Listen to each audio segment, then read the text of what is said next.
Hello everyone, good morning, namaste, and welcome back to my DTU study channel, Down to Up Study. I hope you all doing great and आप thumbnail से समझ ही गए होंगे कि हम आज क्या पढ़ने वाले हैं। और मेरा ये मानना है कि जो स्टडी है या मटेरियल है वो एक ज्ञान है, वो अथाह सागर की तरह है। तो सबको कलेक्ट करके पढ़ लेना ये किसी के बस का नहीं है। ये कोई जादू नहीं है कि किताब पर हाथ फिराए और किताब का सारा ज्ञान आपके पास आ गया है। तो पढ़ें वही जो आपके लिए हो सही। तो बिना देरी करते हुए हम अपने क्वेश्चन की तरफ चलते हैं। आप देखेंगे फर्स्ट क्वेश्चन आपके लिए ऑन दिस स्क्रीन। हाल ही में संन्यास की घोषणा करने वाली दीपा कर्माकर किस खेल से जुड़ी हैं? दीपा कर्माकर जो है ना वो किस खेल से जुड़ी हैं? जो कि जिन्होंने अभी संन्यास ले लिया है, मतलब खेल से छुट्टी ले ली, अब वो खेल नहीं खेलेंगे। तो इसका जो आंसर है वो बी इज करेक्ट है, जिम्नास्टिक से हैं। दीपा कर्माकर जिम्नास्टिक से हैं। देखिए क्वेश्चन बहुत ही ऑथेंटिक है। मैं एवरी क्वेश्चन कोई नहीं उठा के लाती हूँ, बहुत ही इंपॉर्टेंट है। मैं प्रीवियस ईयर्स के क्वेश्चन को एनालाइज करके ही क्वेश्चन को लाती हूँ। प्लीज़ आप इसको सीरियस लें और ज़रूर पढ़ें। अगर आपको कोई मेरे पढ़ाने में कोई कमी दिखती है तो कमेंट्स के ज़रिए ज़रूर मुझे बताएं, या फिर मुझे इंस्टाग्राम पे फॉलो करें और वहाँ भी मुझे पर्सनली मैसेज कर सकते हैं। सेकंड क्वेश्चन है, उत्तर प्रदेश के मुख्यमंत्री योगी आदित्यनाथ ने महाकुंभ 2025 के लिए नए बहुरंगी प्रतीक चिन्ह का अनावरण किया। महाकुंभ का आदर्श वाक्य क्या था?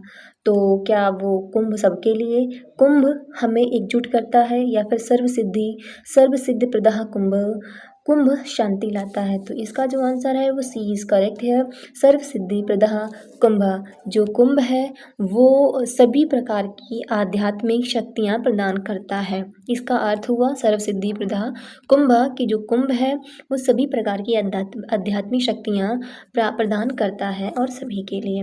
नेक्स्ट क्वेश्चन है, हाल ही में किस पूर्व भारतीय महिला हॉकी कप्तान ने अक्टूबर 2024 में अपने 16 साल के करियर के बाद संन्यास की घोषणा की है? तो वंदना कटारिया हैं, रानी रामपाल हैं, सविता पुनिया हैं, या फिर दीप ग्रेस एक्का हैं? तो इसका आंसर जो है वो रानी रामपाल इज करेक्ट है। So we can see next question on this screen. Fourth question है, डॉक्टर जितेंद्र सिंह द्वारा भारत की पहली स्वचालित इंडोर वायु गुणवत्ता निगरानी सुविधा पावन चित्र का उद्घाटन किस हवाई अड्डे पर किया गया है? डॉक्टर जितेंद्र सिन्हा द्वारा एक स्वचालित यानी कि सेल्फ ऑटोमेटेड रनिंग होती है, वो इंडोर है वायु गुणवत्ता निगरानी करने के लिए, उसका नाम है पावन चित्र। तो उसका जो उद्घाटन है वो किसी हवाई अड्डे पर किया गया है। तो पूछा कौन सा हवाई अड्डा है? क्या वो चेन्नई हवाई अड्डा है, क्या वो दिल्ली अंतर्राष्ट्रीय हवाई अड्डा है, या फिर तिरुवनंतपुरम हवाई अड्डा है, या फिर बेंगलुरु हवाई अड्डा है? तो जो इसका आंसर है वो सी इज करेक्ट है, तिरुवनंत अंतर्राष्ट्रीय हवाई अड्डा। नेक्स्ट क्वेश्चन हम देख लेते हैं। फिफ्थ क्वेश्चन है, हार्पर कॉलिंस द्वारा प्रकाशित जीवनी रतन टाटा अ लाइफ के लेखक कौन हैं? जैसे कि आपको पता है रतन टाटा बहुत ही प्रोमिनेंट हमारे इंडिया के इकोनॉमिस्ट लीडर रहे हैं। तो इनकी जो मृत्यु हो गई है तो उन पर एक जीवनी लिखी गई है जो कि हार्पर कॉलिंस द्वारा प्रकाशित की गई है। तो ये इसके लेखक कौन है? तो इसका जो आंसर है वो बी है, थॉमस मैथ्यू इज करेक्ट है। सो नेक्स्ट क्वेश्चन देखते हैं। क्वेश्चन 6 नंबर है, विश्व की आर्थिक स्वतंत्रता 2024 वार्षिक रिपोर्ट में भारत का क्या स्थान रहा है? क्या 18th है, 80 है, 84 है, 87th है, 97th है? तो जो इसका जो आंसर है वो 84th इज करेक्ट है। मैं आपको बता दूं, इससे पहले जो विश्व आर्थिक यानी कि वर्ल्ड इकोनॉमिक फ्रीडम इंडेक्स आया था उसमें भारत की जो रैंक थी वो 87 थी, और इस बार इंडिया ने एक साल में 3 पॉइंट को गेन किया है। ये अचीवमेंट काफ़ी बड़ा माना जा रहा है। और मैं आपको इसके अलावा बता देती हूँ कि जो वर्ल्ड इकोनॉमिक आर्थिक स्वतंत्रता रिपोर्ट है वो वर्ल्ड इकोनॉमिक फोरम द्वारा रिलीज़ की जाती है। और इसे बता दूं कि फर्स्ट स्थान पे जो इस रिपोर्ट में जो स्थान आया है, यानी कि वर्ल्ड इकोनॉमिक फ्रीडम में जो फर्स्ट स्थान है वो हांगकांग का है, और जो सेकंड है वो सिंगापुर का है, जो कि साउथ ईस्ट एशिया में पड़ता है। नेक्स्ट क्वेश्चन हम देखते हैं 7th नंबर का। 2024 में फेमिना मिस इंडिया वर्ल्ड का ताज किसने जीता है? तो क्या आयुषी धोलकिया है, रेखा पांडे है, मीनाक्षी आहूजा है, या फिर निकिता पूर्वाल है?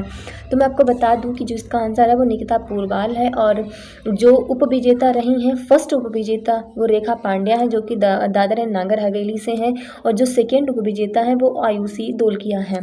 तो जो मैं आपको फेमिना मिस इंडिया वर्ल्ड के बारे में बता देती हूँ। देखिए, आप सुनते होंगे मिस वर्ल्ड, मिस इंडिया और फेमिना मिस इंडिया में क्या फ़र्क होता है।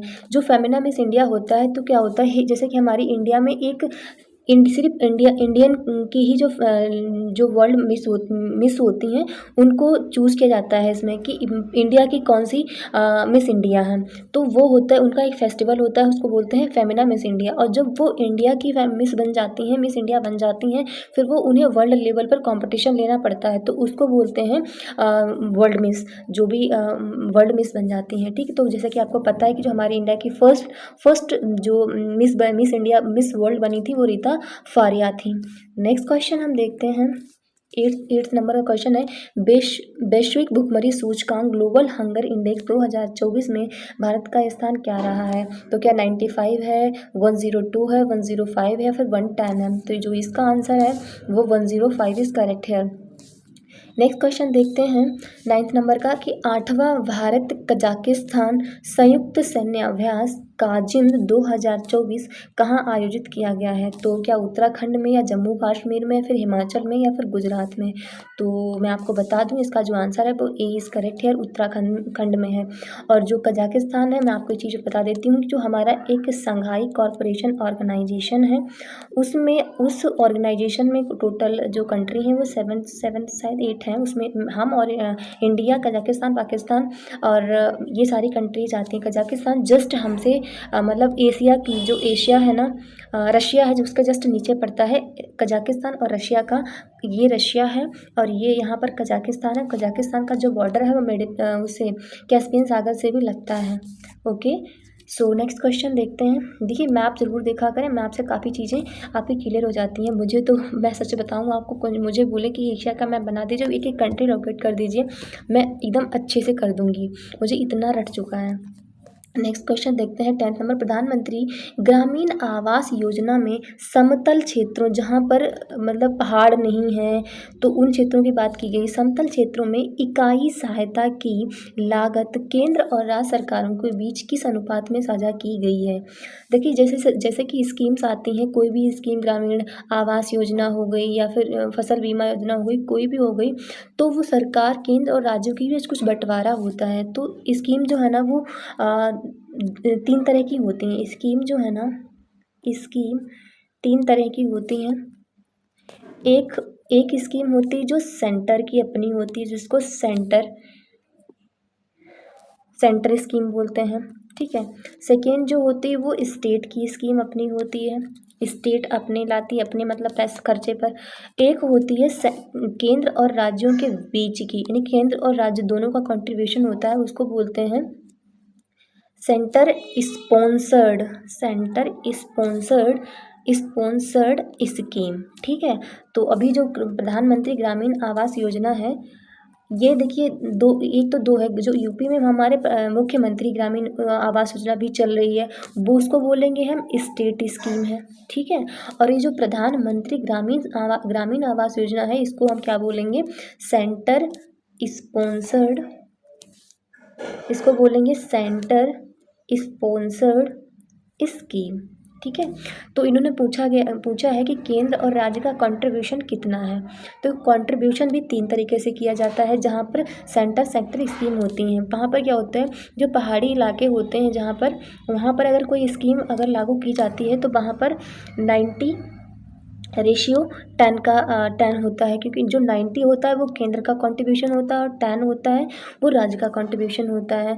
दूसरा, सेंटर स्पॉन्सर्ड स्कीम में क्या होता है, वो दूसरी वाली होती है एक समतल एरिया में। जो समतल एरिया वाले होते हैं उसमें 60 और 40 का रेशियो होता है। 60 केंद्र का होता है और 60 केंद्र के लिए होता है, और जो 40 होता है वो राज्य सरकार देती है।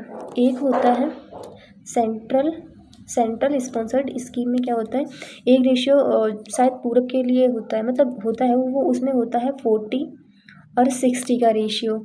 तो इसमें 40 जो है ना वो देता है केंद्र सरकार, और 60 होता है वो देता है राज्य सरकार, कंट्रीब्यूशन देता है। तो 3 स्कीम आपने देख ली है कौन कौन सी हैं। एक होती है सेक्टर सेक्टर स्कीम, दूसरी होती है स्टेट सेक्टर स्कीम, तीसरी होती है सेंटर स्पॉन्सर्ड स्कीम। ठीक है, तो फिलहाल ये सेंटर स्पॉन्सर्ड स्कीम है। तो इसमें जो रेशियो है समतल एरिया में वो 60-40 का है, नहीं 60 जो है ना वो केंद्र देगी, 40 जो है ना वो राज्य देगी। ये इसका आंसर बिल्कुल सही है। नेक्स्ट आंसर हम देखते हैं 11th नंबर का है। हाल ही भारतीय सरकार द्वारा हाल ही में किन 5 भाषाओं को शास्त्रीय भाषा का दर्जा दिया गया है? तो कौन सी 5 भाषाएं हैं जिनको शास्त्रीय भाषा का दर्जा दिया गया है? क्या मराठी, बंगाली, असमिया, पाली और प्राकृत है? क्या हिंदी, उर्दू, प्राकृत, बंगाली है? तो इसमें तो 4 ही हैं, तो ये तो गलत ही हो गया। तमिल, तेलुगु, कन्नड़, ये भी गलत हो गया। पंजाबी, बंगाली, राजस्थानी, कन्नड़, देखो ये भी गलत होगा। ये 4 से नहीं, मैं बता देती हूँ क्या है। अब टोटल जो शास्त्रीय भाषाएं हैं वो 11 हो गई हैं। इससे पहले 6 हुआ करती ही थी, तो मैं आपको उनका नाम बता देती हूँ। आप बहुत ही आसानी से याद कर सकते हैं। ऐसे याद करें, मुझे तो बहुत ही आसानी से याद मैंने कर ली है। देखो, एक सिर्फ जो भाषा है जो पहले से थी शास्त्रीय भाषा, वो उत्तर भारत की, ऐसे मैं सिर्फ मान के चल रही हूँ, ऐसा नहीं कि उत्तर भारत में बोली जाती है संस्कृत तो हर जगह। तो मैं ऐसे मानती हूँ कि संस्कृत के बारे में हम लोग बहुत जानते हैं। तो एक तो हो गई संस्कृत, और फिर दक्षिण भारत में आओ, तमिल है, तेलुगु है, कन्नड़ है, मलयालम है, और एक है ओडिशा। ठीक है, तो ये 6 हुआ करती थी पहले से, यानी कि संस्कृत और उड़ीसा 2 ऐसे याद कर लें। फिर तमिल, तेलुगु, कन्नड़, मलयालम 6 हो गए, ये पहले से थी। और जो अभी जोड़ी गई हैं उनको आप कैसे याद करेंगे? तो आप उनको ऐसे याद करें कि जो दक्षिण भारत से सिर्फ एक ली गई है, एक वो है मराठी। फिर पूरब में जाएंगे तो बंगाल ले ली गई है बंगाली, और असम से ली गई है असमिया। और उड़ीसा जो है वो पहले से ही थी। और 2 जो है ना वो उत्तर भारत से ले ली गई हैं, पाली और प्राकृत। तो कितनी हो गई? 5। कौन कौन सी? देखो, दक्षिण से शुरू करो, मराठी, पूरब में जाओ बंगाली, फिर उड़ीसा, 3 हो गई। और 2 उत्तर में आ जाओ, पाली और प्राकृत, 5 हो गई। तो आपको याद हो जाएंगी ऐसे। तो 5 ये हो गई, 6 पहले वाले, तो टोटल कितनी हो गई? अब शास्त्रीय भाषाएं हमारे यहाँ पर 11। तो नेक्स्ट क्वेश्चन देखते हैं 12th नंबर का। भारत में शुरू की गई पहली सरकारी वित्त पोषित बहुआयामी बड़ी भाषा मॉडल पहल का नाम क्या है? तो इसका आंसर है सी, भारत जन एप्लीकेशन आप डाउनलोड कर सकते हैं, और इसमें काफ़ी सारी लैंग्वेज हैं, आप किसी भी लैंग्वेज में किसी चीज़ को समझ सकते हैं। नेक्स्ट हम देखते हैं, क्वेश्चन है डरॉन एस मोगलू, साइमन जॉनसन्स और जेम्स ए रॉबिन्सन को किस उद्देश्य से 2024 का अर्थशास्त्र का नोबेल पुरस्कार दिया गया है? तो जो इसका आंसर है वो सी है, इस बात के अध्ययन के लिए कि संस्थाएं कैसे बनती हैं और अपनी समृद्धि को कैसे प्रभावित करती हैं। नेक्स्ट क्वेश्चन हम देखते हैं, विश्व स्वास्थ्य संगठन ने किस वर्ष घोषणा की थी कि भारत में ट्रकोमा जो है ना वो सार्वजनिक रूप से, मतलब सार्वजनिक स्वास्थ्य समस्या के रूप में समाप्त कर दिया गया? यानी कि WHO ने ये घोषणा किस वर्ष की है कि ट्रकोमा भारत से पूरी तरह से समाप्त हो गया है? तो 2024 में घोषणा की है। ट्रकोमा मैं आपको बता देती हूँ, ट्रकोमा एक बीमारी होती है जिसमें जो इंसान जब मतलब कोई पर्सन है जो अपनी एज में हो जाता है, यानी कि थोड़ा बुढ़ापा आ जाता है, तो उसके हाथ पैर जो है ना वो हिलने लगते हैं, उसको ट्रकोमा कहते हैं। नेक्स्ट है 14 नंबर का, राष्ट्रीय महिला आयोग नेशनल विमेन कमीशन की अध्यक्षता के रूप में किसे नियुक्त किया गया है? तो क्या डॉक्टर रचना मजूमदार हैं, क्या विजय रहाटकर हैं, निर्मला सीतारमण या फिर स्मृति ईरानी है? तो जो इसका आंसर है बी इज करेक्ट है, विजय रहाटकर। नेक्स्ट 15 नंबर का क्वेश्चन देखते हैं, 2028 में भारत में होने वाले पहले विश्व कप के लिए कौन सा नया खेल निर्धारित किया गया है? तो क्या बास्केटबॉल है, खो खो है, कबड्डी है, स्केटिंग है? देखिए यहाँ पे मुझसे मिस्टेक हुई है, 2028 नहीं है, 2025 है। टाइपिंग मिस्टेक हुई है, सॉरी।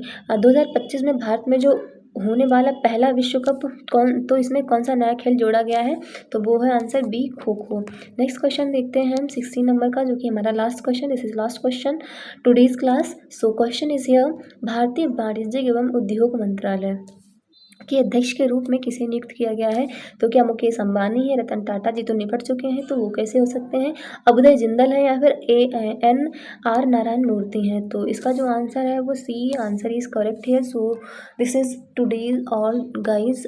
सो मुझे उम्मीद है कि आप लोगों को मेरी क्लास अच्छी लग रही होगी, और अगर आपको अच्छी लगती है तो प्लीज़ हमारे चैनल को लाइक भी करें और सब्सक्राइब ज़रूर करें, और हमें हमारी जो भी कमियां हों उनको बताएं, और हमें अप्रिसिएट करें, ताकि हम इसको कंटिन्यू कर सकें। So thank you and thank you guys, I hope you all understood topics today well. So thank you guys and this is stop.